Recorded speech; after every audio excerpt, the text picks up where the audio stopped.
soldiers in the war, the legions in our hearts, shed waters in our balls. The spirit and the flesh, the emotions that arrest, the cerebral will contest, propelling the unrest.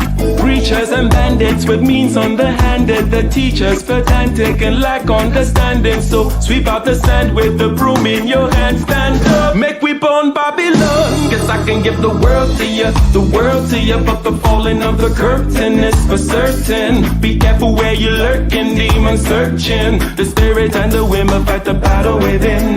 Cause I can give the world to you, but the falling of the curtain is for certain. Be careful where you're lurking, demon searching. The spirit and the women fight the battle within.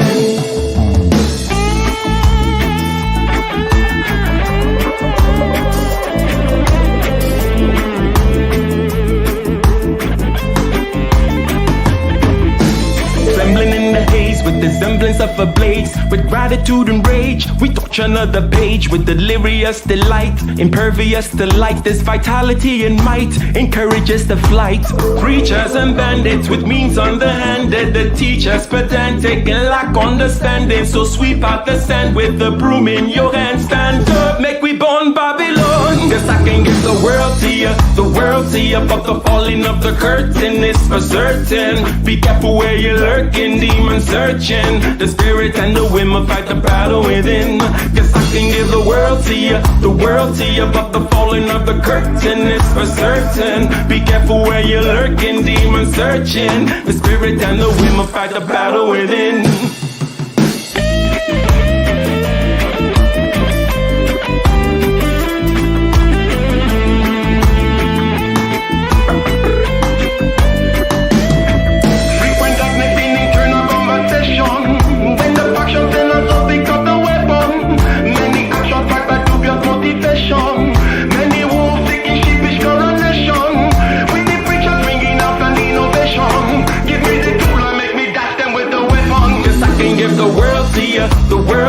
But the falling of the curtain is for certain. Be careful where you're lurking, demon searching. The spirit and the women fight the battle within.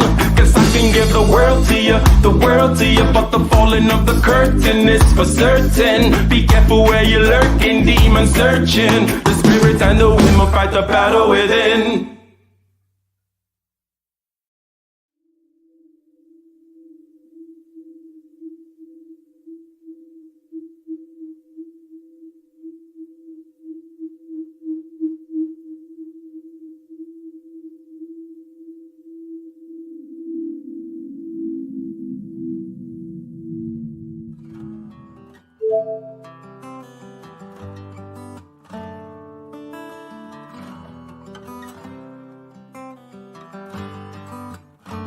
In the den of iniquity, vicinity no pretty, calamity fi hit we any moment, what a pity. Tomorrow never certain, what was behind the curtain, the face of evil lurking with that shifty eyes averting. It's not a steady bubble, that either pop or topple, many will fall and stumble, let the dozers gather rubble. From LA to Colorado, Guinea to Burkina Faso, cannons could reach the towers and the troops will storm the castle. I say, run, run, come, make we get it. Because the peace that is bestowed upon the meek is overrated. So run, run, come, make we get it. Calling all your daughters and your sons, we come get it. I say, run, run, come, make we get it. Because the peace that is bestowed upon the meek is overrated. Lord, run, run, come, make we get it. Calling all your daughters and your sons, we come get it. With the rubble steady rising, and hearts are compromising. Convictions here are stifling, making evil appetizing. The fists are steady forming, and countenance is falling. Defenses are withdrawing, possibilities are falling. In these circumstances, evil will make advances. Pick up your sword and lances, and be sure to take your stances. Victory is never promised, the battle is upon us. Gather the brave and honest, and the righteous in your corners. Welcome, ladies and gentlemen. My name is Iko Gammon. This is my channel, and this is Getting Ish Done. Welcome to Getting Ish Done with Ike and Dr. Thunder. Dr. Thunder is an accomplished musician and also a tenured professor at Ohio State University. Director of Jazz Studies, a man whom is very well versed, experienced in the field of education, and in teaching in different capacities. And as such, you would expect him to have opinions about the whole project of human education and the institutions that we have and their current state, what should be the way they should go. Now, he's been quoted here as saying universities need to learn, okay, in quotes, universities need to learn from the trade schools, from the vocational schools. He has also said, quote, education is not a right. So there are a number of ways to attack, shall we say, the idea of rights. And I think there's a comment right here that we can begin this with. And we already have a super chat, I have noticed. Okay. that is very good indeed. Shout out to Sir Anthony. Okay. Thank you very much for your $10 contribution to this very important conversation. Okay. So after highlighting that comment, there's another comment. I believe it was the very first comment over here. Says, I disagree. And what I would agree, I would assume is being disagreed with here. Okay, is the notion of education not being a right. Says, I disagree. And can you read that for us, Dr. Thunder, real quick? Yeah. Hello, by the way, Ike. It's great to be back on the show. One of the things I look forward to the most every week is my time on Getting Ish Done with Ike and Dr. Thunder.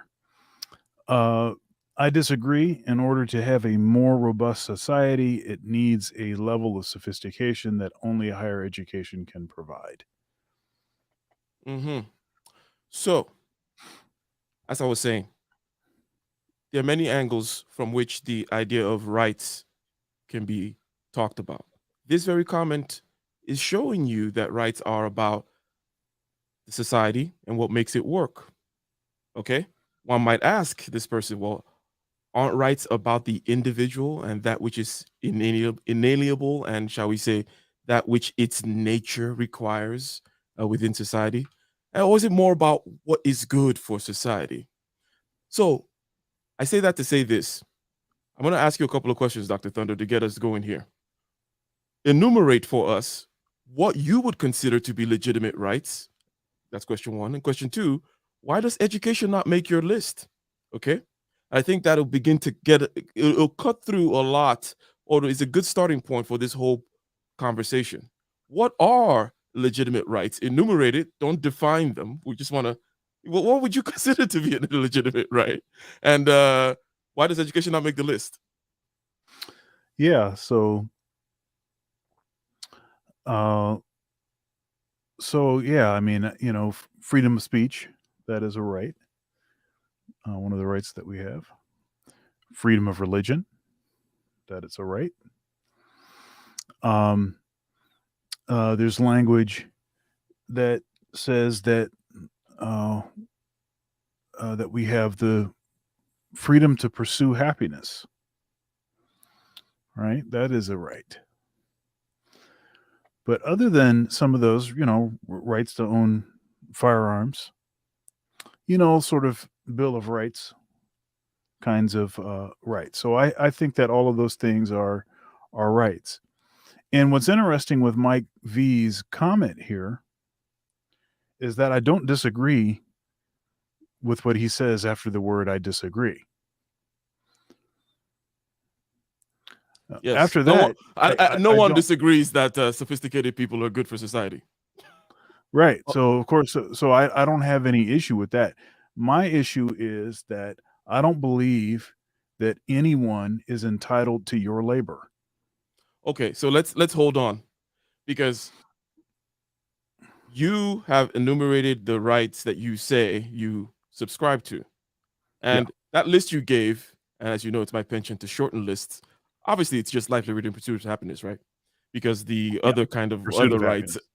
yeah, it's That's right. life, liberty, pursuit of happiness. All those other ones are sneaking out of there. They're more like expansions of either the freedom, right? You know, the liberty part is where a lot of these other things, like specific liberties now, right? So you say life, liberty, pursuit of happiness, you're not willing to go further. Okay. Let me highlight something, and then I'm going to ask you the second part of the question, which is why education does not make that list. Okay. But let me highlight something here. There is you see here an impulse to not take rights too far or to not push it past a certain common list with someone like Dr. Thunder, right?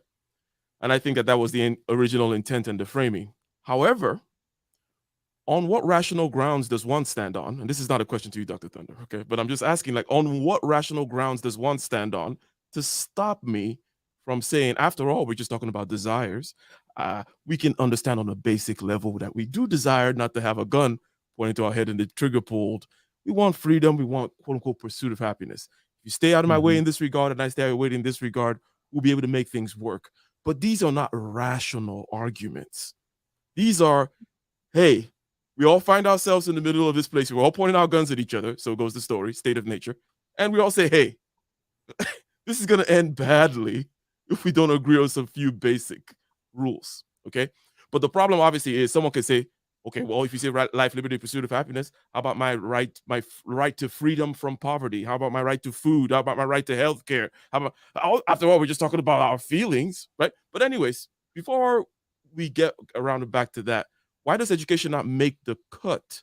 You immediately go into the labor thing. I can see perhaps where you're going with a circuitous route there, but just why does education, because it feels like this pursuit of happiness thing, perhaps, why shouldn't you educate the people then? Are they entitled to that? Why does it not make that list of desires? Yeah. So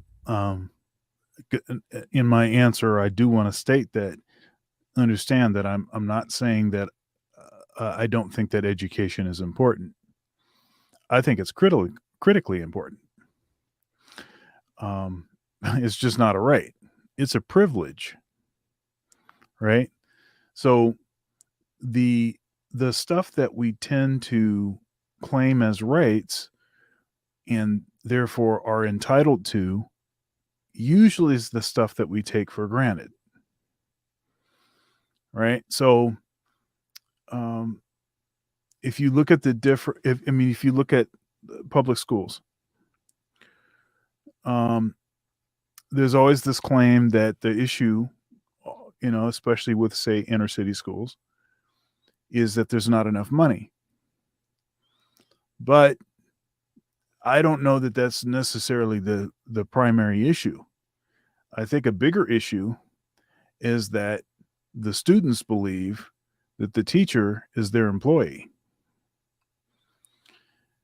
And the families are not involved in forcing the child to comply with the directives. You have all kinds of behavior issues. You have all kinds of things. And that's because they believe that, hey, this is a right, so I can treat this however I want to treat it. I don't have to value it.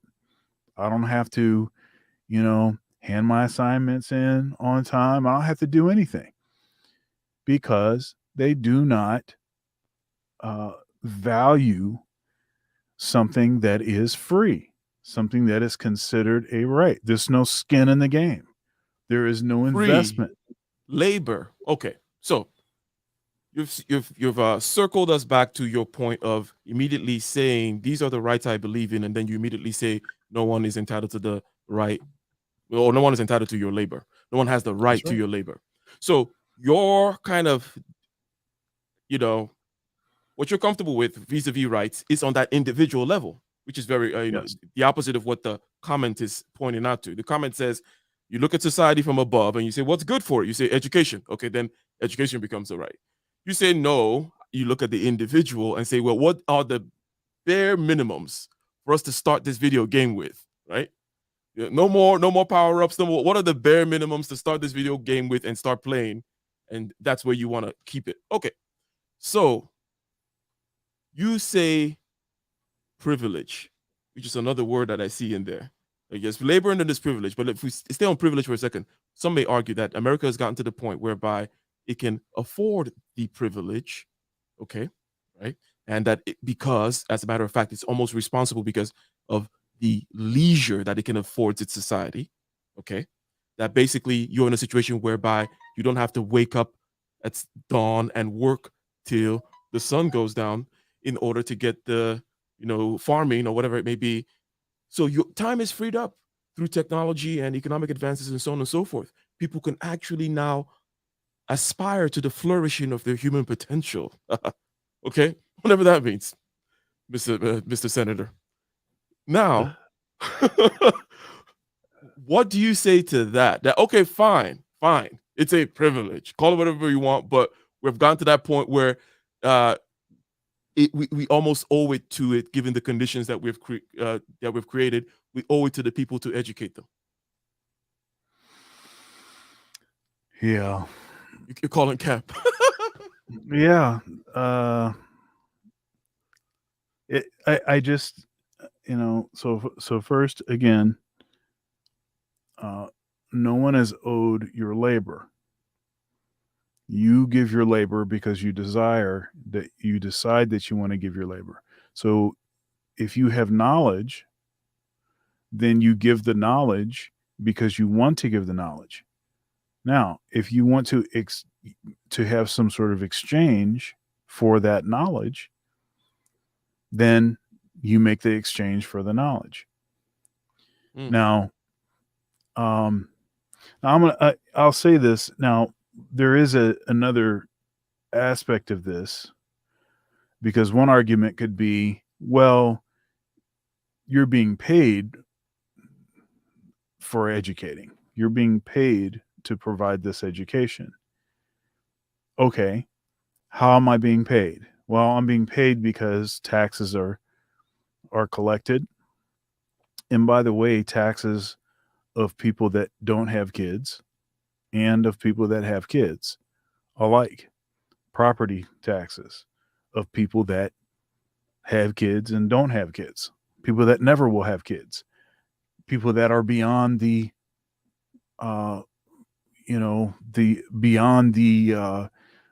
childbearing years. Maybe they had kids, but their kids have been out for a long time, but they're still subsidizing, not just subsidizing, they're wholesale paying for the education of kids that don't even want to go to school. And you put in school side by side both the ones that are there for the right reasons. They don't actually see education as a right. They see it as a privilege and they pursue it that way. And then the ones that are troublemakers, and it makes it next to impossible for the person that is, so inclined, the person that is really interested in broadening their mind, the model student, as it were. It makes it very difficult for that person to produce results at the level that they could if they didn't have these ridiculous distractions. So you said quite a bit. Yeah. You've brought up in there too, towards the end, some of the issues with the education system. You describe basically how how basically your rights, whomever is coming up with these rights, such as education, cannot saddle others with responsibility, right? That Yes. your rights cannot off-gas the skin in the game to other people, right? You another way of saying something you said earlier, right? You can't just No. so the fact that you're getting taxed for education is a separate question, in the sense that you can still determine from a policy point of view that education is good, and you get taxed just just like for roads or any other thing, right? So that can Right. still be happening, but the idea that it is a right puts it somewhere else on the political, because we are within the political dispensation of what you call liberal democracy, which is about liberal democracy and rights. Okay, it's almost like the backbone of this whole thing. Okay. So when you call something a right, you're putting it somewhere in a special place. And we try to limit the number of things you put in there. As a matter of fact, we try to just limit to those three, and those, as much as you can stretch out those three: life, liberty, pursuit of happiness. Otherwise, I have a right to a massage every Tuesday. Like, it's good for my left shoulder. Really, Dr. Thunder. Works wonders. So you're saying, okay, look, even that America does not have, I don't think you directly said no or yes, that America is in a position where the privilege, which you've defined it to be, education that is, can be granted to its people, is actually owed to its people because of the social conditions in which America finds itself. No, it's not owed. I don't think it's owed. And so here's the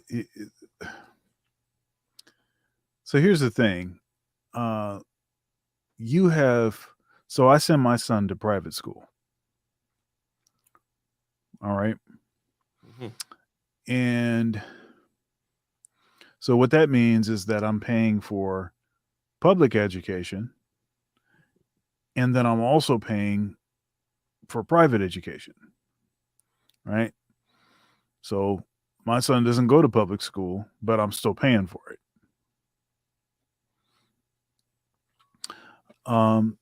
And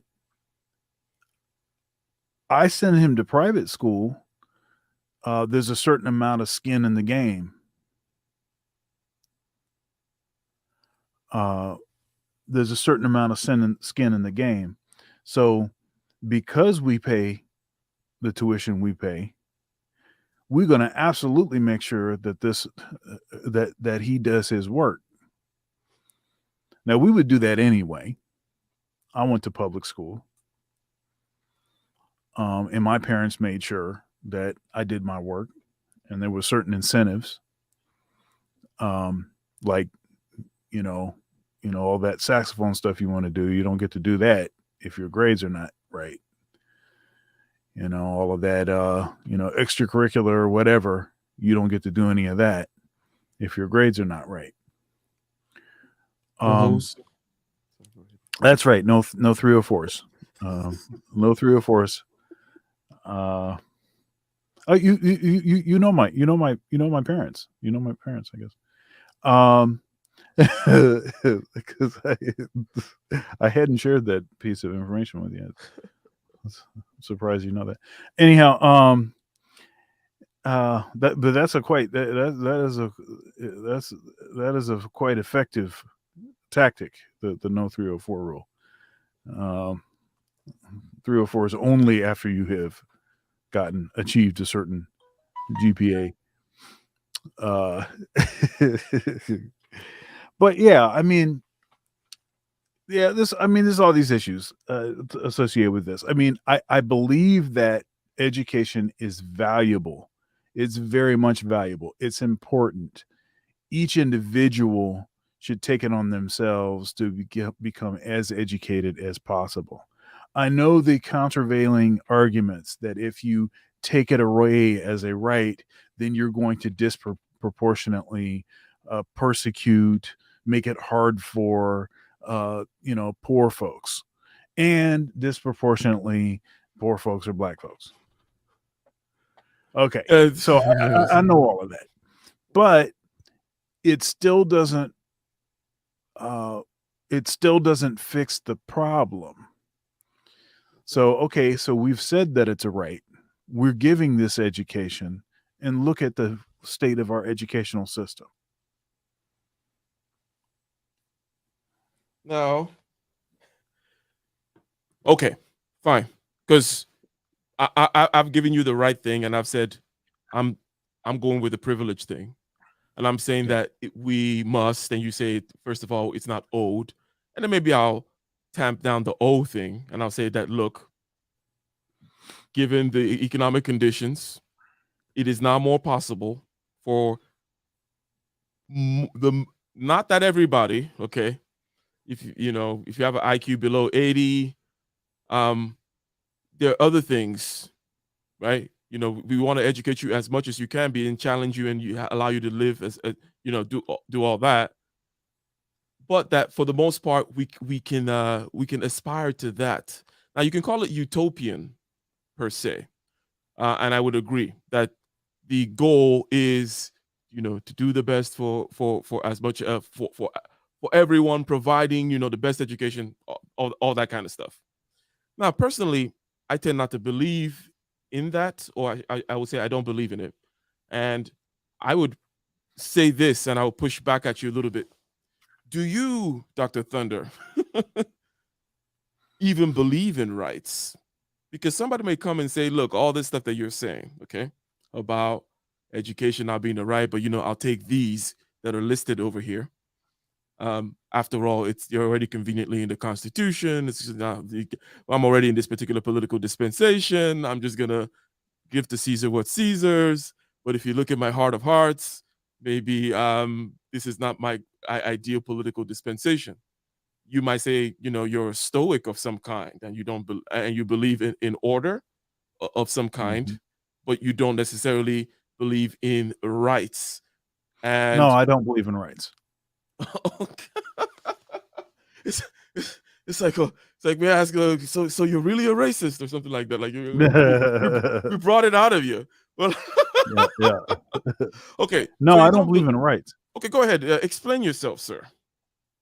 Yeah, I believe in grace. Mm-hmm. So I believe that yeah, you want to treat other people as you want to be treated, but that's not because it's a right. The other person doesn't have the right to be treated well by me, right? That's not a right. All of the things that are described as rights are a matter of grace. They're a matter of being granted. It doesn't have to be that way, right? And evidence of that is just go anywhere else in the world. So I think that you can enter in an agreement where in your agreement it says, okay, these are going to be the stipulations of our contract. And then within that, you can erect certain rules, and maybe you call them rights. Mm-hmm. Maybe you call them human rights, whatever you call them. And then that society can follow those rules. But ultimately, no, I don't believe in rights. Yes. Okay. So I don't believe in the solidity. Now, there's a subtle difference that I may draw out here, and maybe it's a distinction without a difference, as they say. But I don't believe in the solidity of rights as a rational. I think it's use a silly word, problematic. That you don't have a solid rational base to stand on when you say this is my right. Now, you created a contract and you say, you know, you may call it rights. Okay. Now, within that construct, I hold on to the notion that rights matter in the sense that you've defined something now in that contract, in this political structure. Yes. Okay? So, but outside of that political structure, all you have are a set of drives, desires, and whatnots. And right. the most common amongst us, in order for us to survive. And as a matter of fact, to add my own particular, shall we say, pushback on the whole cloth swallowing of the notion of rights, is simply to understand that this is not something that we observed happened. We did not observe ourselves go from a state where we were fighting somewhere, and then we decided that we're going to then choose, like, no. So there was an imagination of the state of nature, Hobbes and Locke, and all that kind of good stuff. If you're not familiar with it, you can type in Hobbes, type in Locke, Locke, Loch in Google, you get the simple thing about the state of nature, the war of all against all, and basically how do we create civilization or society out of that, right? We have to say that you have this right, I have that right, my rights don't impinge upon yours. Basically, we want to live, okay? We don't want to be captured and enslaved, and we want to pursue property or happiness. Okay, so and then we kind of agree on that. But it's not a rational thing, you know. There's no argumentation there. There really isn't anything that you can enforce other than within the political bounds. That's why some comments in here, while they may seem off, are actually correct when they just go straight to the power question, which they say, well, it's either the powers that be say say something is happening or they don't. Yeah, And this notion of your rights, like what is it? yeah. What is it? Outside of that, it's just abstract. Yeah, what is it? Is it a piece of paper? Is it cloth? Where is this thing? It's like, Yeah. is it in your liver? You know, Yeah, where do I find your rights? yeah. Anyways, so Dr. Thunder, if we go to the education piece again specifically, okay, there was something else that you said, which is that the universities, and this is the second half of the particular of the title here. It says, hey, the universities need to emulate these trade schools or vocation schools, or need to fill in the gap in this space in the market here where people need to be trained. Okay, someone in the chat before, A Hill, I believe, said, you know, that the troublemakers require vocational schools or something, right? They need to learn a skill. Now, some would argue, and I think in our last conversation, we even got to this point where we talked about the professional schools as well. And I added more to the professional schools. I said, even engineering, because if medicine is there, then engineering should be there. And all these are just kind of professional schools. Maybe you leave the fundamental sciences because, you know, after all, they're pretty fundamental. What can you refresh us, or do you mind continuing on that path as to why you think, what problem is that solving? And because there's another problem here with this education is a right thing.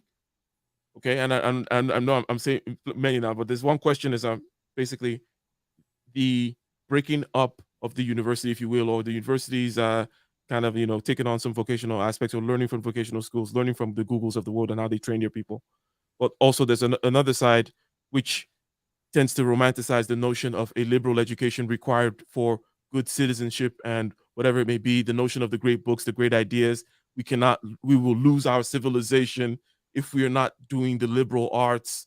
How do we get this out there? What do we do? We're going to depend on CNN to teach people about citizenship and this and that, or what? So pick anyone look, you want. Go ahead. I believe in liberal education. I believe in that.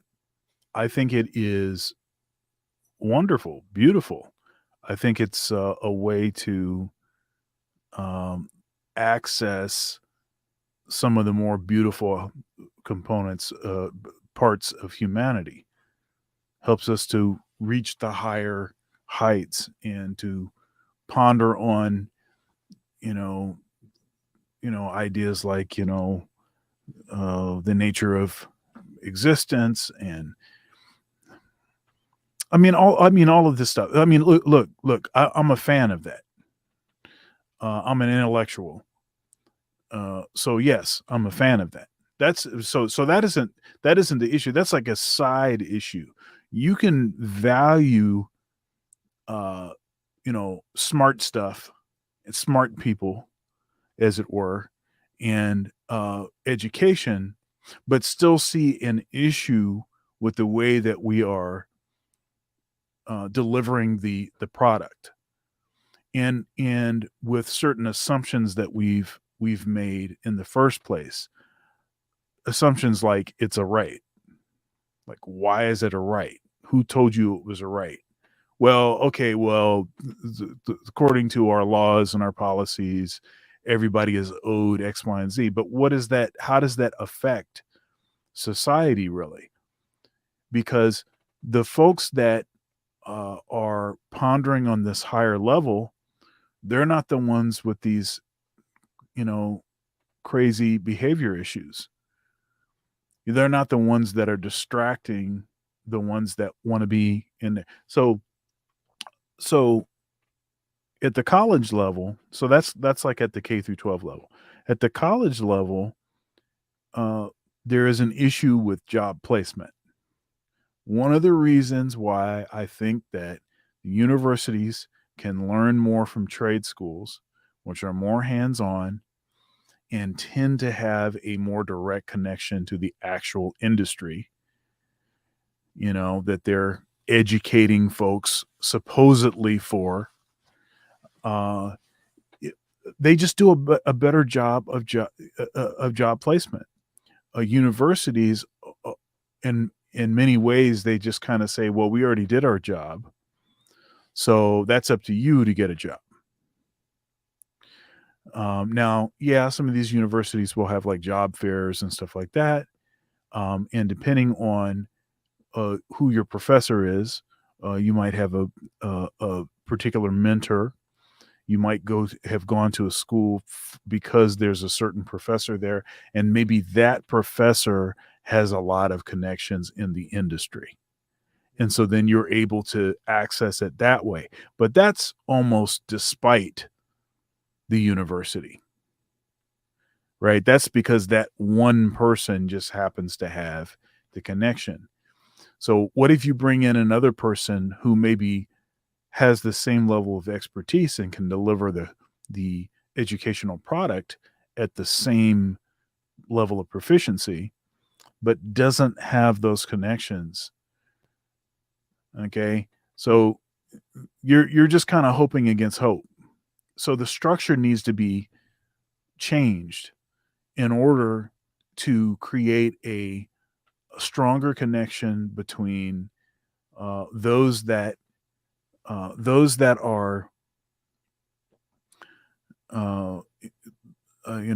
are delivering the product and the employers in the actual industry that would actually be, hiring some of these students. Aren't community colleges That's a already big problem. kind of taking up this role a lot already? Like the I think Ahil is pointing out here, a lot of these things already in community college, right? I would argue that the community colleges are doing a better job than four-year institutions. Yes, Mhm. but uh, you know, much of the curriculum at community colleges, the tendency is to have them connected to four-year institutions.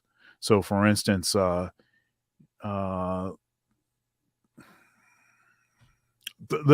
just okay. So, like in Columbus, Columbus State is the sort of community college, um, and the 2-year institution, but all of its the general education courses, they're numbered the same way that they are at Ohio State, so that it makes it a no-brainer, very easy to figure out which classes are going to directly transfer to the four-year institution.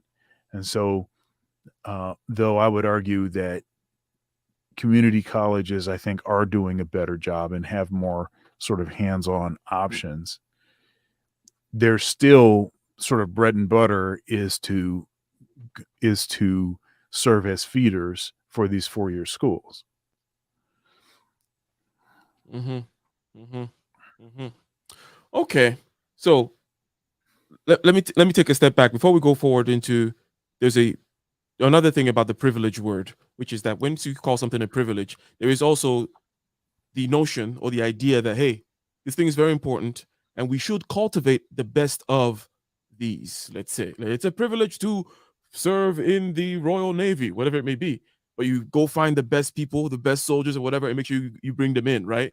And give them that privilege from a governmental, from a societal level, even. So we want to make sure we find the most talented people, find the Einsteins, the would-be Einsteins out there, blah, blah, blah, and grant them this privilege. Would you agree on that level? If not, if it's not an egalitarian thing where everyone is saying, because rights is just another rights again, is that idea, and it's a everybody. It's a way of flattening, and it's a impulse towards the equality side of things, right? Or the egalitarian side of things. But what if it's it's a privilege, but we should definitely go out there and be surgical about finding the most talented and maybe discerning the levels of talent. We talked about the distributions in intelligence before, which is one metric of varying, in which people vary. So you can be like, okay, you find people on this tail end, you deal with these other people on the other end, deal with the middle in a particular way, and then with particular talents as well. Are you down for such a program? I mean, anything is better than what we're doing. So I would say yes, yes to all of that. I think so. For instance, let's talk about K through 12. There should be many more sort of woodworking,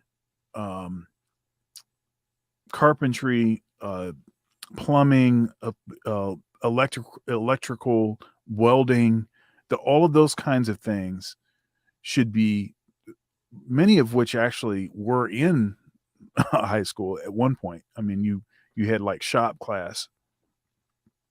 That stuff should be put back in curriculums developed more significantly around those, so that when the student graduates from high school, that they could have some sort of certification that would make them much more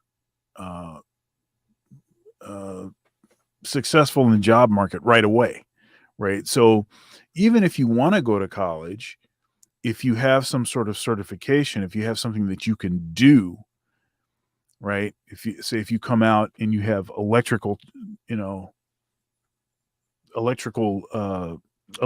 skills, we'll say, then here we go.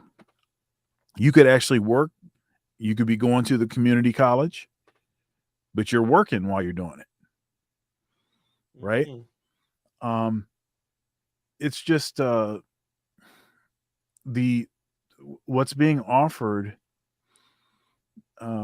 What's being offered is basically one approach, and we know that the education system has been feminized, and I mean, you can just look at the statistics. 93% of the high school valedictorians are female, and this has been this way for a long time. Valedictorians and class presidents, 93% are female. 93%. And that's because the way that the educational product is delivered is really catered and sort of focused on the education of women. Okay, so yeah, there's psychological. Okay, it's interesting. So women have certain variances or differences in certain psychological traits. A lot of they can sit down and teachers. They can when they're very young, they can sit down and just focus on something, sitting down, reading, something like that. That's not what boys want to do when they're that age, right? Sure. They want to run around. They want to, I interviewed Dr. Mark Lomax II last night on Conversations with Dr. Thunder. Fascinating interview. Go and check it out. One thing we were talking about, it's not just an issue of the male and female issues. There are also some cultural issues that if the educators were privy to, they could do a much better job of delivering the product. So it's not just that boys are different than girls. It's also certain cultural differences, with certain boys, so yeah. So any kind of hands-on teaching young boys while they're doing something physical. Mark Lomax is a great drummer and composer. His doctorate is in music. And he has over 50 records out in his own name. So a very prolific character. But he was talking about how a lot of the stuff that he learned was he was sitting down playing the drums, and his teacher was telling him other stuff to, that he should know. Right. So not necessarily related to playing drums. Right. See, that's more in keeping with the way that boys are going to learn than girls. Right. So So understand, when you say education is a right, okay, let me go with that. Let me grant you that it's a right. Well, if you really thought it was a right, then you would be doing a better job of addressing these disparities, right? Mhm. Because isn't it just as much a right for a young boy as it is for a young girl? Is Mhm. it the young girl's right to, be achieving a higher academic ratings than the boys in general? Is that her right too? Is that's just like some fine print or something that we didn't see, right? Mhm. So yeah, Mhm. Also in there, there's a. Do you disagree with the notion that an emphasis on rights has a certain drawback in the sense that there's an opportunity cost of responsibility on the other side? That it de-emphasizes responsibility. It does the emphasis on rights is the asking what your country owes you, and then responsibility is, you know, asking what you owe, what you should give, not mhm, even to others first, but even to yourself first, right? right. So if you're talking about rights, my right, my right, my right, I know my rights, it tends to be the case, for example, let me give the immigrant example. Umar, okay, Umar from Sudan, he comes over. In the Sudan, they don't know nothing about rights over there, okay? It's Mm, all responsibility, it's all nature, okay? Little freedom, little equality, all nature, all jungle, responsibility, stoicism. You fall off or you stay on. He's able to make it into here, the West, the United States. And as a result of his sharp focus on responsibility, as a result of him not talking about what he is owed, my rights, and so on and so forth, Umar will have a easier time taking advantage of the economic systems here and perhaps even doing better for both himself and his progeny, if you will, the generations to come. We see this in the immigrant story all the time. So, do you agree or disagree that an emphasis on rights is puts you at a disadvantage in the sense of being competitive when other people focus on responsibility? yeah, so this will be somewhat of an abstract answer to the question, but the principle is in there. Hmm. So, say for instance, if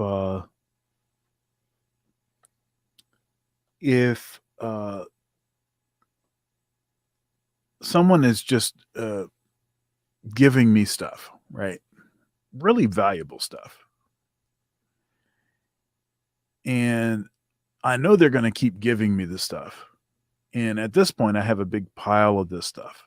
It's really valuable, but since I know they're going to give me more of it, it's it's become common, right? So, say for instance, so I'm a musician.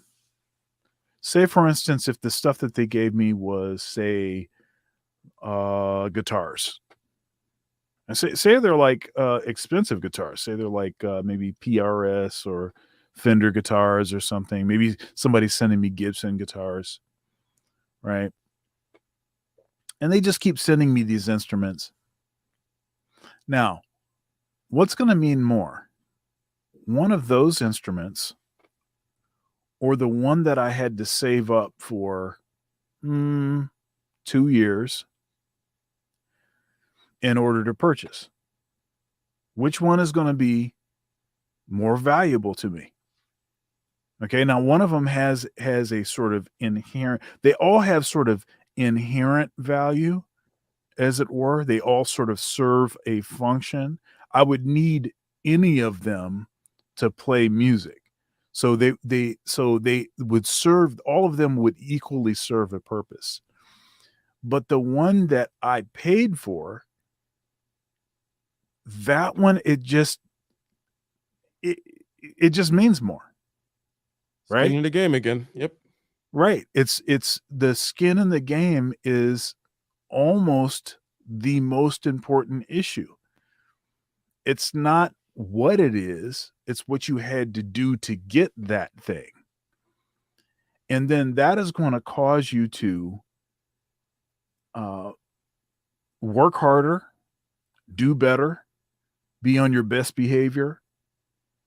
It's going to cause you to do all of those things. Whereas this pile of instruments or whatever it is, the stuff, it has no value to me. It's one of the reasons why when you put folks in Section 8 housing, brand new buildings, brand new facilities, some of these Section 8 housing is like new townhouses, multi-floor townhouses with, like a deck out back. There's even some grass out there. And within a very short period of time, this stuff is all dilapidated, tore down. You go in those places, it smells like urine. People can't even make it to the bathroom, apparently. It's rat infested, roaches all over the place. And it's like, dude, really? Yeah, it's because they didn't have to pay for it. Right? And, it was their right to have that, right? It was their right to have that housing. This is my right. I'm owed this. Okay, well, what did you do with it? Tore it up. Okay, so you're bringing now the skin in the game thing. Okay, that whole notion. I would like to play a clip for you. Basically, I think might Sure. be the best to do this at this point. Sure. Let me play this. First, let me introduce the clip. Okay, this is a clip from Firing Line. There is a channel. Go ahead and after you subscribe to this channel, okay, after you click the like button on the video, you share on WhatsApp and Facebook and Instagram, and you share it on your YouTube channel if you have that. And then you subscribe to this channel, okay, like the video, share, and subscribe And to then this channel. Dr. Thunder's channel. And Dr. Thunder's Indeed, channel. and Dr. Thunder's channel. Well, thank you right. very much, sir, for keeping me straight there. Firing Line, also, you should go check it out. Firing Line was a show that aired from about the 60s till the 90s, okay, hosted by William F. Buckley. Interesting character all around. He was the editor and basically founder of the National Review magazine, amongst other things. But this is a conversation that they're having that bears upon the education subject. And here they're starting to talk about, well, who gets the cream and who gets the skimmed milk question, right? You had already pointed out earlier that right now it seems like the boys, as a result of, and I doubt that it's shall we say, a result of malicious planning, because no one is that effective in terms of doing things like that, right? But as a result of things which you understood, right, which you've mentioned in terms of the mechanism itself of the training and those who are more amenable to it, aka girls, than boys. So let's go ahead and play a clip on here, and then we will comment on who gets the cream and who gets the skim milk. Fair use. At Annapolis, under attack by his fellow educators, who say, "You think that the young people at St. John's can understand these great books at their age?"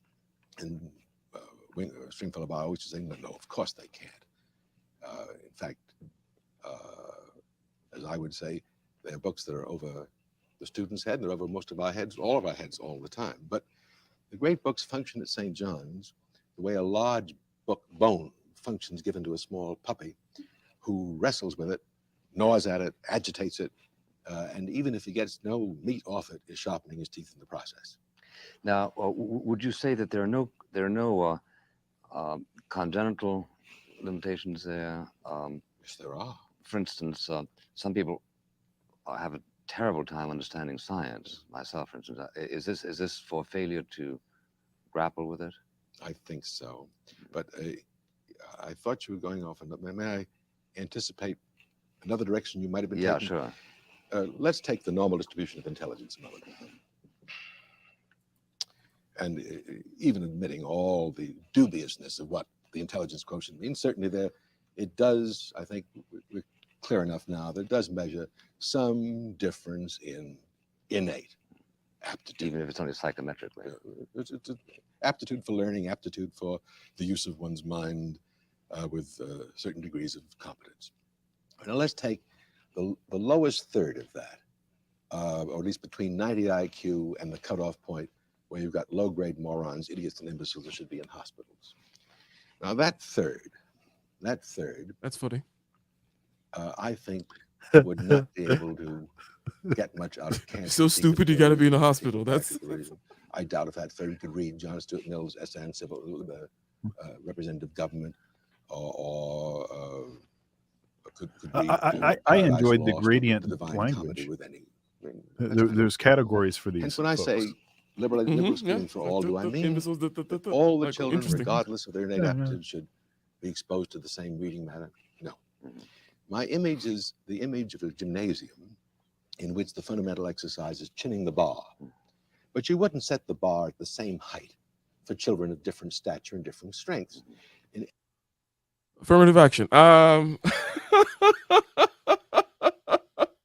Is that what this guy is getting at here, really, at the end of the day? Obviously, he did the intelligence distribution thing, and he talked about a certain percentage over there. And he's talking about somehow being able to get that. You're saying, Dr. Thunder, we can't even get it straight for just the mean, the middle. We can't even get it straight just for both boys and girls in the class. People are talking about, oh, well, you're going to set the bar at different heights. It's but it's got to be high enough that it stretches them, but not so high that they get, that kind of a thing. And it's like, dude, quite idealistic. Well, perhaps you may say. But before you comment on that, on Dr. Mortimer Adler, maybe I think we have a question. Is that K Polymath? Yeah. Am I audible? Yeah. Yes. Go ahead. What's happening, man? It's good to see you in here. Yeah, very good actually. I'm enjoying the show. Sorry, my African accent came out there for a second. The show. Yeah, during winter, my speech impediment comes up and I start sounding more African. Yeah, so I think it's real impediment right there. Yeah. It's interesting discussion about education and whether it's right, and also the whole thing about, I'm finding myself feeling like I'm more, I'm using the word feeling, like I'm more of a leftist in a way when it comes to certain issues these days. This might be one of the issues that I might be becoming a leftist on. And the reason why I say that is, imagine we are in a savannah, in a tribe. We are the doctor tribe. Now, in the doctor tribe, most people have PhDs, right? But obviously some people are born and they just don't have the ability to kind of sit through 8 years of education post high school in order to obtain it. But they're extremely intelligent as well. Or they have a savant syndrome where they are very good in a particular field. So I guess what I'm trying to say, that you can see where I'm going, is that, yes, I think that obviously the most competitively equipped people should be given opportunities to succeed in certain fields. But I also think diversity is key. Diversification might actually even allow you to overcome, at least in theory, the Pareto principle. So for example, let's say you put loads of smart people in one team. I know I'm going all over the place, but let's use football as an example. Any sports, you put the best players in one team, that team doesn't tend to be good. Chemistry is needed. Actually, you need to allow someone to shine, and some people to take the back seat, and allow to kind of have that process of multi-working together. Same thing in science. Most people in a scientific project, or even music, there's always a conductor, there's the director, there's a leader, there's the backup singers, and they all play a unique part in order to make the whole system function. So in a way, as long as you're not a moron, idiot, imbeciles, or in hospital, if you can think enough to resolve the basics of what you're discussing, I think you should be given a chance in order to participate somehow. But it should be noted, perhaps, that, but at the same time, it should be meritocratic. So obviously, those who do more in a more sort of individually definitive manner should be given some form of, extra kudos. What do you guys think about that? Go ahead, take it, Dr. Thunder. You seem like you were vibing with some of it there when you talk about the mix, the synergy, to use a silly word for what a part of what was described. Yeah. Yeah. So the sort of different skill sets are necessary to do any particular job, and so if you just have a bunch of folks that have the same skill set, then you're not going to be doing very well, as opposed to another one that maybe had some idiots mixed in there, but their skill set was a needed skill set. Maybe the average level of IQ or the average level of aptitude or effectiveness is is lower, but the effectiveness of the group is higher because all of the roles are being filled, at least. Okay, I can see that. Is it the presumption that Polymath here, Dr. Polymath, are you presuming that somehow moving more towards the notion of education being a right will lead more to this, shall we say, diversity you're talking about, because it'll be spread out to more, will be more incentivized to go meet the needs in the way in which Dr. Mortimer Adler is saying here, and finding the different levels of bars and bringing everybody in this gymnasium? Is that the idea here? Okay, so yeah, good question. You guys are Americans. Shout out to the proposed greatest country in the world.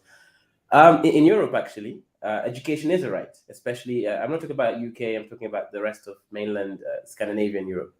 Education is a right. It's free. German, I believe, is still free even for international students. etc. I think they understand the value that if you have a populace that could easily be instructed, because that's an issue that I believe Jordan Peterson mentioned once, is that the issue with low IQ is that apparently if your IQ is less than 80, you can't really be instructed. But if you have such an adequate education that rises the environmental component of IQ to its peak, now you're just dealing with the the so-called hereditary IQ component.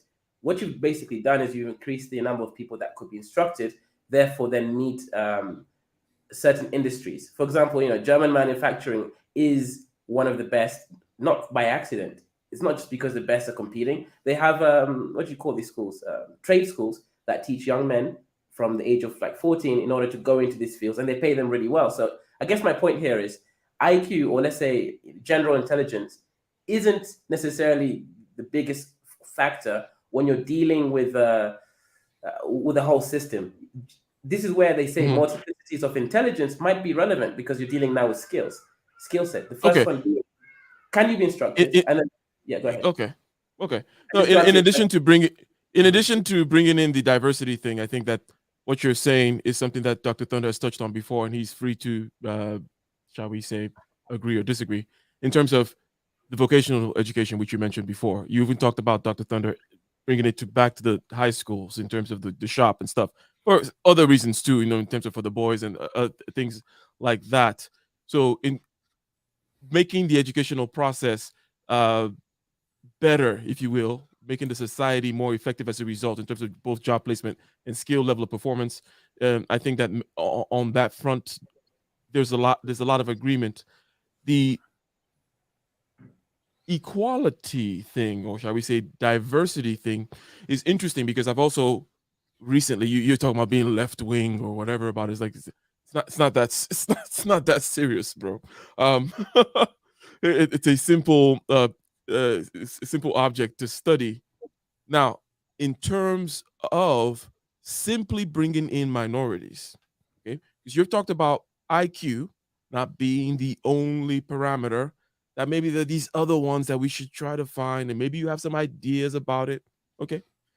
But simply by saying, hey, I'm going to bring in somebody from a group with a background, okay, simply bloodline type stuff here, in order to shake things up, because I know that these groups tend to have social norms and ties, such that if everybody is a blonde white male from Yale, This okay, depends. there's going to If be it- groupthink more so than if there's some strange Amazonian guy who doesn't know the rules and just comes in and says the things he's not supposed to say, thereby causing creativity, if you will. Yeah, so that's an interesting point there. So if it depends on the company or the institution that this person being brought in based on, let's say, their race. If it's a business center, I think just the simple fact that they're different cultural experience, they're definitely going to impact there. No matter how chaotic it will be an impact because you're now dealing with people, you're dealing with expanding business. And for example, if Dr. Thunder goes to a company that's developing something that affects African Americans, regardless of if he was a really intelligent guy or not, he'll be able to see things and relate to his community that might increase the profitability of the company, as long as he's not an imbecile, which obviously is the complete opposite, is on the other end of the IQ scale. Now, obviously, if you then say, okay, we'll choose a representative from this minority group, and we also filter them at a very high level as well, of course, then that is how you maximize that effect. Any comments, So- Dr. Thunder? So I wanted to bring up something that I said before about this idea of diversity in itself. You know, so we have this thought that diversity in itself is valuable. You know, it's that should be sought after. That, you know, people will say stuff like, our diversity is our strength. Okay. They'll say stuff like that. Well, actually, diversity in itself is not a strength. You still have to be able to unite around a particular purpose. So, I mean, the most important thing is what unites you. So if you just have folks that are from different walks of life, X, Y, and Z, but nothing in common, then the diversity is of no value because you can't do anything with it. Right? So I will say that education is a way to sort of, as it were, homogenize folks, right? So Interesting point there. Wait, hold on, because it's interesting that, you know, because I brought in the diversity from the angle of, okay, there's already said I'm trying to bring in this Amazonian. Okay, last time I brought Umar from Sudan. Now I'm bringing this Amazonian dude to break up the crew of blonde white male Yale goers. But you're making the emphasis that there needs to at least be some kind of ideal that they're following, some kind of a format, some kind of a cave. Shout out to Plato, that they all share even. And it may even be a political thing, some kind of a notion of, you know, that we are here, we believe in truth, justice, and the American way, and we're here to further the progress of democracy in the world. It could be even that kind of literal in terms of something that unites you. Because if without that kind of a unity, perhaps, then it doesn't matter that you have a Nazi guy. Anyways, not to go too far there, but K. Polymath, what do you think about this notion here that basically the unity too is a project that needs to be worked on? We were talking about diversity. We don't even have unity, right? You know what? This is just basic evolutionary psych. You need a transnational identity that everyone believes, you know, we are American, and they need to equally believe that I am as American as the other person. For example, I had always known since I was young, okay, if given a UK British context, let's say there was a car, an AI, an artificial intelligence vehicle that was driving, and if you had to choose between saving a black little girl versus white little girl, majority of the people may not say it out loud, but they would feel that the white little girl is more British or is more deserving to be saved, right? Now, that's where obviously the diversity sort of has an issue, is there's this inherent feeling of, yeah, this other black little girl is ours, but the white girl is more of ours. So unless you can sort of unless you can homogenize that understanding and make it sort of everyone sort of believes that people are equal. That's now the issue. So yeah, you do need to have the meta narrative that we are of the same stock, and then you diversify through like ideas. But I F don't them think kids. I'm sorry. no, that's gonna put you in jail. So that's not smart. But yeah, that's now my issue is how do you homogenize that inherent feeling of, well, this is more of my person than this other person over there, especially when Yeah. Interesting. Some will say that you do not, especially at certain echelons of society, that some people are not capable of overriding that part of their programming or overriding it to a sufficient degree to that it makes a difference in the observed behavior. That, however, this project of diversity and unity that Dr. Thunder is talking about is for the upper echelons, right, of society, or people getting things done. Let's say at the university level, where a project of meeting of minds and intellectual quite diversity. literally at the university level, unity in diversity, right? Indeed. So it is at that level. But my answer to your question, K. Polymath, and then Dr. Thunder can say is that no, you're not going to homogenize the fact that they think the white little girl is more British than the others. And you shouldn't want to necessarily. And if you think that it's a necessity, you're going to do more harm than good if you're judging people based on that, and then you try to lobotomize them so that they all see gray or whatever. But go ahead, Dr. Thunder. The issue there is then that there's this underlying seat of othering, and that othering, they don't stop reminding you that you are the other. Now, obviously, someone like me, I actually prefer not to be in the mix of homogenized fools, but I understand that most people, they want to share that FE, the extroverted feeling of sharing that I am part of this culture. A brave new world. That's your solution right there. Because basically, I've said the first half. The first half is basically that, look, at the level of people whom can override that program to a sufficient degree, these people need to be thinking for the bigger group, okay? Creating policies such that the bigger group and their feelings of who's more and less British doesn't cause a conflagration, doesn't blow up, right, into some massive fire.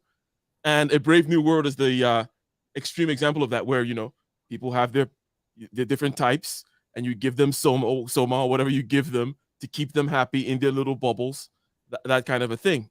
But Dr. Thunder, what are your thoughts here?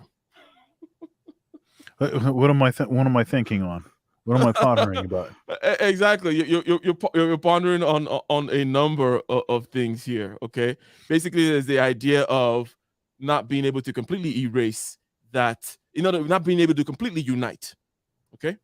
That Polymath brought up. He said, hey, they're gonna see the white British girl as being more British than the black British girl. And they say, oh yeah, the most what's the word that you don't like? Multicultural person. Most multicultural person out there will still be like, yeah, but the white girl's still more British. Okay, they're still gonna say it, and that's fine. Okay, that's fine. Just before you answer that, Dr. Thunder, I want to just add more context. There is, for example, there is let's look at shootings by police at armed black men, etc. And all the stats and everything. Disregard all the stats. Keep it irrelevant. The point is, there's that underlying seethedness that does happen too often. And you keep being reminded on the media, the way that they represent us on the media and all these things. And there's that constant othering. Like I said, in the UK, footballers, when they're doing really well, young British footballers, when they lost the European Cup of Nations, Nigerian born, blah, blah, blah, they call him monkey. And this actually happens. So, again, forget the individual that it happened to, but the feeling of the collective community, it's like we can't trust them. See, if we could be efficiently homogenized, even if statistically we are, which I believe we're getting there, but there's still that othering that, again, affects the meta-narrative in our communities that affect us. So yeah, what do you think of that? Yeah, I mean, I don't disagree with that. Part of what I meant by this whole homogenous, the desire to become more homogenous or to make folks more homogenous, is about cultivating compliance. right? You have to have mostly worker bees. You can't have a bunch of like Ike Ogiamians, right? You have to have mostly folks that are just going to do what they're told, and the educational system is sort of causing, forcing, imposing, you know, sheeping, you know, the folks so that they can be their label, their labor can be useful as it were. So that's part of what I meant by the homogenous thing. It's So kind you're of utilitarianist in a way when it comes to social cohesion. well, I wouldn't say that I'm like an imperialist. I'm more I mean, I'm more kind of like just let people do what they want to do. But the thing is that I think part of the sort of political, part of the what's the word that I want?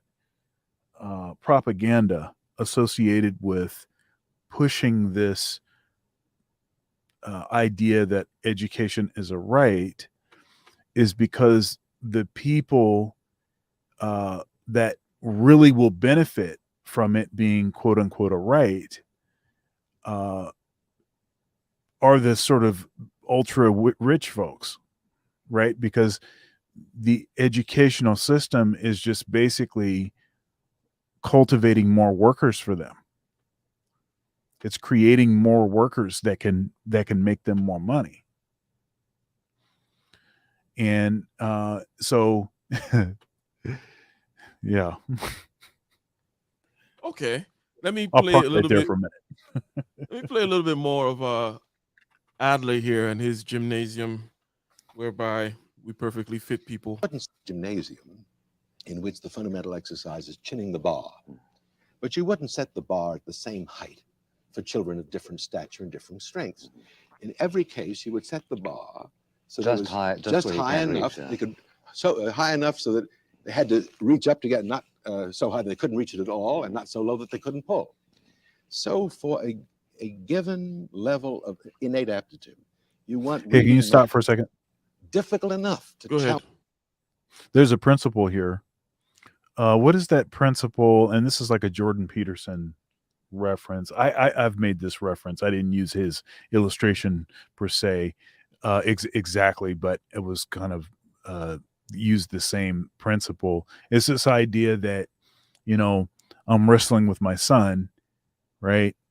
I have to appear to, he has to appear to have a chance, right? I can't just squash him every time. I have to like, you know, act like, you know, like I'm letting him, you know, oh, you got me. Oh, you know, to see that makes it more fun, and he will try harder and he will engage, right?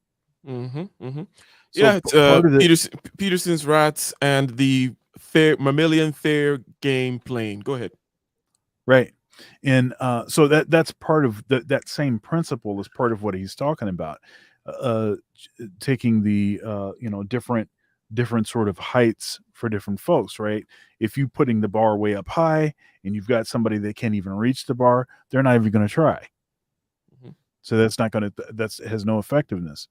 If you make it too easy for them, you know, and that's something I've experimented with my son too. Not just, you know, allowing him, giving him enough challenge, you know, it's like, how much challenge do I need to give him for him to stay engaged? So if I just like, you know, if I just let him, oh, you pinned me again. Oh, you know, it's too hard. You're just too strong. At some point he's going to be like, well, this is not really that great either. So trying to find what that sort of sweet spot is. Yeah. Indeed. Balance that mind and give it the training it needs. For example, it may be that in place of the great books, in a basic schooling, trying to understand the editorials in the New York Times might be difficult enough. I think it's impossible. Well, the Nation or the American Review or anything you want for a moment. But that would suffice.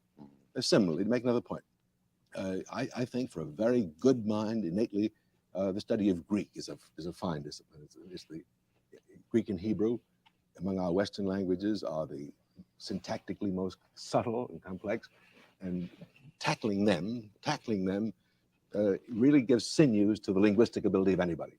But I can imagine children for whom the study of Greek becomes impossible. All right, let's take Ogden Richards' Basic English with a vocabulary of 700 words. What's the basic exercise in studying Greek? Greek into English, English into Greek. Very well, we will do translation exercises into Basic English and out, you see. It's the analogous exercise for that inferior mind. And what I'm saying is that an often used metaphor I've used many times is that the children come to us so many different size containers. There's the half-pint child and the pint child and the quart child and the gallon child in here. That's their innate capacity. Now, the maxim of equal educational opportunity is not merely the same quantity of education, but the same quality of education for all the children. One, all those containers should be full to the brim. And they're equal, by the way, proportionately equally full. Yeah. For the half-pint container full is as full as the gallon container. Secondly, the filling in each of the containers should be the same. That is, if you're pouring cream into the half-pint, into the gallon container, or trying to get cream in there, cream is what you should be trying to get into the pint container, not dirty water or skim milk. Right. Now, when I've said this to teachers and Not even water, but dirty water. Why can't I gotta get Yeah. go from cream to dirty water? Sounds like something Dr. Polymath would do. Anyways, let's educators across the country, their response goes something like this: "But Dr. Adler, you really don't know anything about what's going on in the school." Here, I want to say something here. go ahead. So one thing that's interesting about this too is okay, so there is how do I want to go about this? Okay, so there's the great bassist Victor Wooten, and Victor is regarded as, you know, maybe the greatest bass player, living bass player or something. He's like the baddest guy. I mean, there's a bunch of guys that are really great players. He's maybe one of the most influential of the living bass players. I mean, it's super influential guy. I interviewed him on Conversation with Dr. Thunder. I'm actually on 2 of his CDs. But anyhow, Victor has this interesting approach to education. One of the things that he says is that one of the things that sort of stunts your growth is they throw you in a room with a bunch of people that have the same aptitude. And that's basically what they do in a K through 12 system, right? Mm-hmm.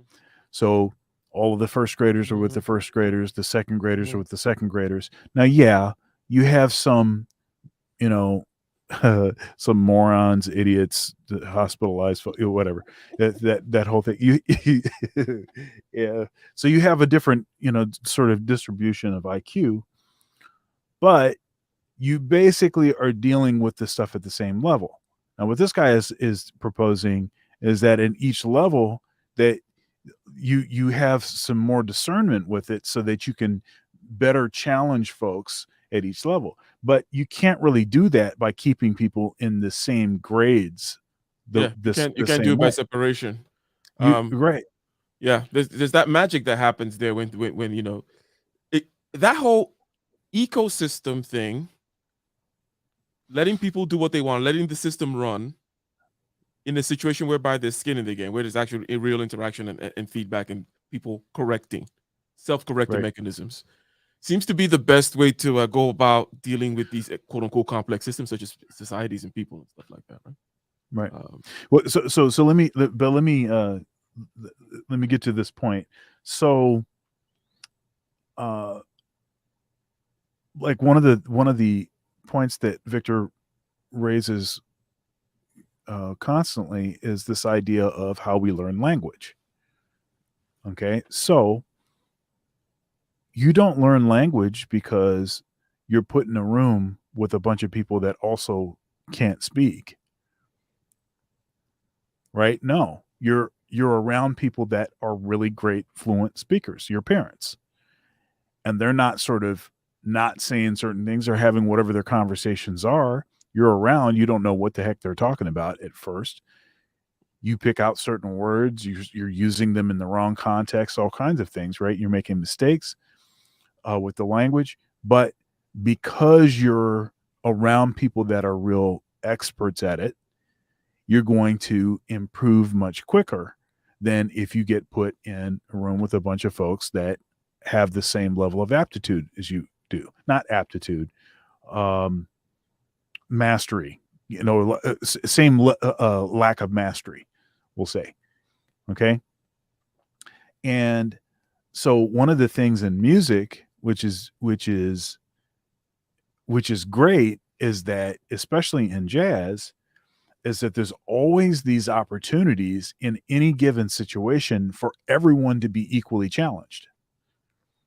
So even the person that has the least amount of capability, so long as they're going to be challenged, right? But even the person that is at the higher level of the game, because of improvisation, because of these other higher, more intricate ways to to communicate, once you get to a certain level. I mean, even if you're the only one that knows that it's going on, there's still the possibility and opportunity to express that and to stretch yourself, right? So it creates an opportunity to do what it is that this guy's talking about, to challenge everyone at the level that they need to be challenged. But that will require, in order to implement something like that in the school system, it would require a massive overhaul. They would have to flip the thing upside down in order to be able to do that. Let me give you just one last, and this is sort of biographical. My father recognized that in order for me to be able to excel at the rate that he believed that I could, that I needed to be around folks, musicians, that were much more skilled than I was. And so he always had me around folks that were kicking my butt. The best musicians. I was always playing in my band. I was the leader, but all of these guys were all, and they were old enough to be my dad or my grandfather in some cases, right? So I was playing with these musicians. I was the leader, but they were the best folks around. Not only that, but when I was in first grade, I played in the 6th grade band. And when I was in 2nd grade, I played in the 8th grade band. First chair. 3rd grade, I was in the high school band. You get the idea.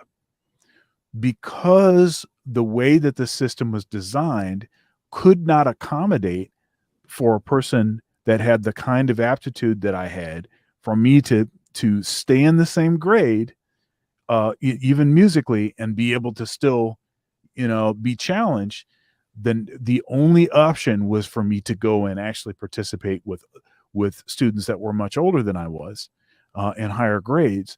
But the issue there is socialization, right? I'm so yeah, I'm playing in the 8th grade band, but yeah, I'm still a 2nd grader.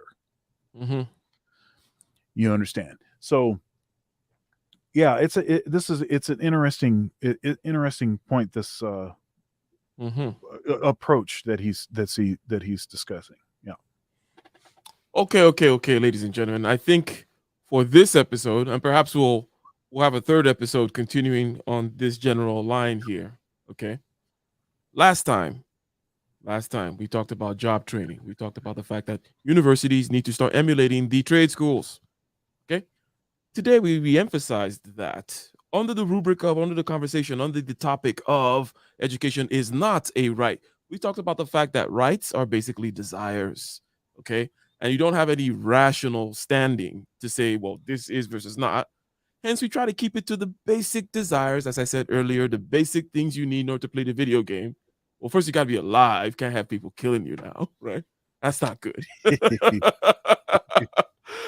And then, you know, some freedom to do what you want and then pursue happiness. In other words, it's more life and then freedom, because the pursuit of happiness is just another way of saying freedom. You know, it's like, yeah, you're free to go do whatever, go find whatever, if it's diamonds, whatever it is, right? But there is a notion that anything that makes society good is a right, and therefore I'm going to go ahead and make it a responsibility on others to provide it for me. And you say, no, the labor of others is not something that you can be entitled to. You cannot tax people to fulfill your quote unquote rights. So the notion, I would presume that you do not agree with the notion that healthcare is a right and freedom from poverty is a kind of freedom that I should have. And I know those No, other kinds of things. yeah, Okay, yeah, good. yeah. I mean, you are not owed another person's labor. Okay. That's called slavery. And we got into the interstices, if you will, of the education system. And we talked about ways in which unity in diversity can be achieved, ways in which we determine whom gets the cream and whom gets the crop, ways in which we can perhaps distribute this privilege, find the best, because we want to make sure that we train the best for our own purposes, serves everybody, okay, and also serves them best as well. They'd rather not be with the imbeciles. They'd rather be doing something more challenging to them. Now, Dr. Thunder, I'm going to give you the last words, and also if you wish to promote anything. But I think next time we're going to continue the conversation. Okay, we're going to continue with reviewing the video with William F. Buckley and Mortimer Adler talking about education from the great books perspective they are. But anyways, Dr. Thunder, any kind of closing remarks here? Do you think that you've sufficiently addressed all the challenges? The first challenge was, hey, no, education is a good thing. How dare you say education is bad? Have you addressed everyone that says, hey, look, this rights business is something you actually don't believe in, and you're go ahead, Dr. Thunder. I'm sure somebody's going to clip that. Well, actually, nobody cares enough to clip it, actually. But yeah, you know, education is not a right. I don't think healthcare is a right. I don't think that, not being poor is a right. You know, I just don't think that, because in order for it to be a right, it means that other people's labor is on the hook, and nobody owes you anything. Nobody owes you their labor. Yes, that is my position. Yeah, I'm a tenured professor. Yeah, I mean, I make my living in education. Yeah, now it's higher ed, so the folks that are coming to the school that I teach at, they're paying, or somebody's paying. And yeah, there are some subsidies, but largely they're paying tuition to attend. But even if I was teaching in a public school, because that was part of what I did in my educational, as far as getting experience teaching in my journey, I taught in, public schools. And yeah, so then I was receiving a check, though maybe I actually believed that education was not a right. So yeah, I guess there's a tension there. But that being said, education is important, absolutely critical. Each individual needs to take it seriously. Skin in the game is going to be one of the more important components, aspects, in order to get folks to really learn and achieve at the highest level, as far as what their potential is. So yeah, I mean, and there's a lot of problems I think that arise because of this sort of propaganda that education is a right. What has convinced us that it is a right? There's a lot of damage that is done because now people are treating something that is privilege as though they are entitled to it, and that's the way that they approach it. What you got coming up So- in the coming week, Dr. Thunder? Something you want to promote? Yeah, I got a couple things that are pretty cool. It's Black History Month, and so Conversations with Dr. Thunder has been focusing on Black men, and also my Thunder's Thoughts programs have been sort of centered around, Black issues, as it were. And so this Thursday, which will be the last Thunder's Thoughts for Black History Month, we're going to be reviewing 3 scenes out of the Spike Lee movie Bamboozled. And yeah, that's going to be quite spicy because I don't know if you've seen that movie, but I think it's a must see. That's my favorite Spike Lee movie. Be between that and probably the Malcolm X movie. But that is my favorite Spike Lee movie.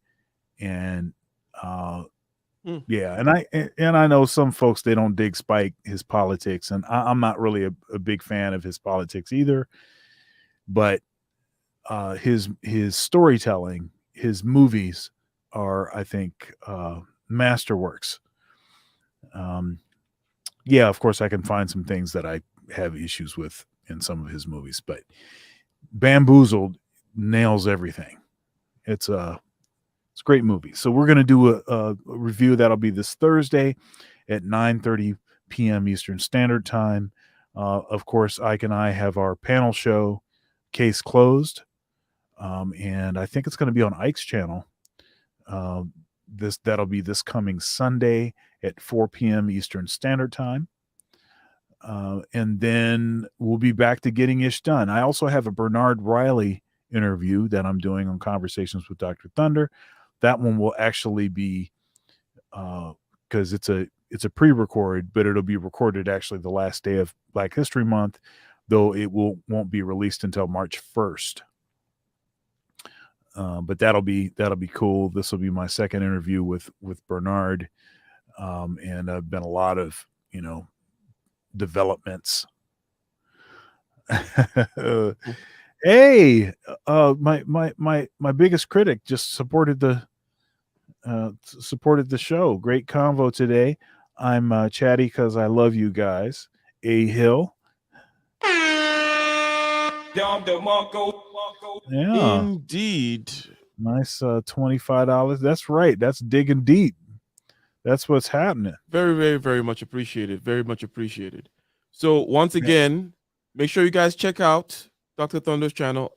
Like, share those videos that are coming up. Okay. Make sure you check him out with Bernard Riley. When did you say Bernard Riley is going to be with you again? Yeah, that's going to be on the 28th. So that interview will be a premiere video on March 1st. Oh, goodness, I can't talk. March 1st at 10 a.m. Eastern Standard Time. So come and check that out. That'll be a great conversation. Been a lot of developments in the space since our last interview, and lots of sort of topical things. I'm sure we'll talk about the whole Fresh and Fit and Tommy Sotomayor and Tasha K and all kinds of stuff that will arise. And also this he's quite the ally of the Black Manosphere meetup, and I'm sure we'll have some dialogue about that and other things. So yeah, so I'm looking forward to that, and we'll go. All right, ladies and gentlemen, I think we have asked and answered a few questions today. Questions about what are the basic human rights and why does education not meet that, or why does education for Dr. Thunder not make that list? Okay, has America reached perhaps a place where we can extend the privilege of education, and how do we divvy up this privilege? We will continue this conversation next time, ladies and gentlemen, and until then, we are out. Peace.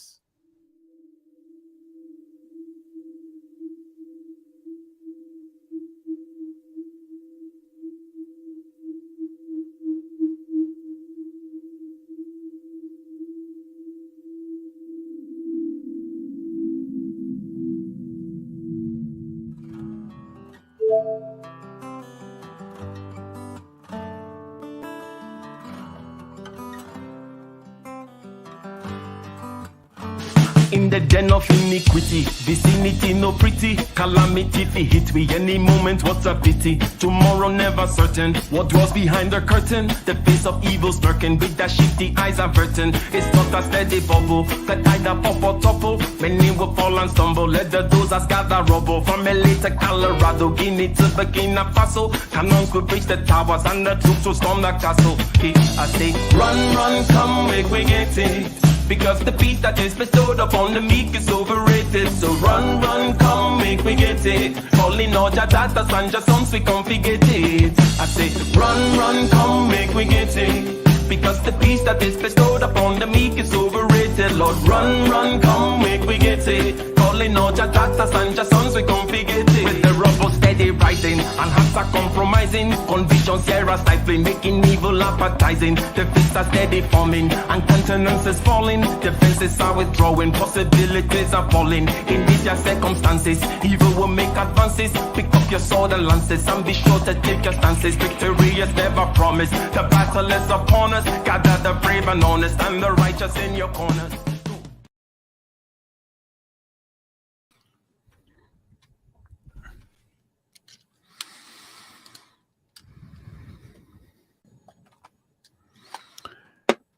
Hey, man. Can you hear me? Yeah, I can hear you. What's up? Okay. So you got the email from Solo? Yeah, I did. Yeah. I texted him. He said, I don't know, something about. Anyways, go ahead. Yeah. But so, do you know what's going on with him? He just said family issues, which for me it's always I don't quite know what it means typically, or Right. You don't quite know how serious it is. It's like it's the opposite problem. It's like I think you were saying I'm on one end of the problem where you don't quite know how serious it is if I say so, like because of the stoic side. Oh, right. But then with Solo's on the other end, it could be that he stubbed his toe and Right, exactly. I see that. Well, I mean, I think he's helped us out. I mean, it would have been nice to do one last show on his channel, and then he could have done sort of a send off, say, I'm not